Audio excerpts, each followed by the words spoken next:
सूरजचा बुलंद आवाज T V बोलन्सेना number 1मध्ये आपलं सहर्ष स्वागत आहे. आज आपण बघूया शोपीस झाड. हे पहा, हे शोपीस झाड आहे, पण हे झाडाच्या आजूबाजूला पुरं सुकून गेलेलं होतं. आपण काय केलं, या ठिकाणी सुकलेले पत्ते पुरे कापून घेतले, म्हणजे एक प्रकारची कटिंग करून घेतलेली. आणि हा जो जुना नवा कुंडा दिसतोय का, या ठिकाणी जुना कुंडा होता. जे ती टोपली प्लेट दिसते त्याच्या ठिकाणी जुना कुंडा होता. आपण त्या जुन्या कुंड्यातली माती नव्या कुंड्यामध्ये टाकली आणि या ठिकाणी हा एक उत्कृष्ट असं प्रकारचं शोपीस झाड, अर्थात हे झाड तुम्हाला स्वागत कक्षात सुद्धा ठेवायला उपयोगी ठरतं किंवा तुम्ही तुमच्या घरी गॅलरीत सुद्धा ठेवू शकतात.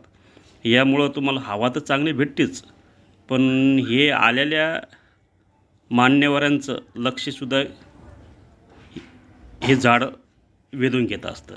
अर्थात यातून आपल्याला ऑक्सिजन पण भेटतं आणि शोपीस झाड म्हणून पण याला उल्लेख प्रत्येक ठिकाणी आपापल्या परीने लोक करत असतात.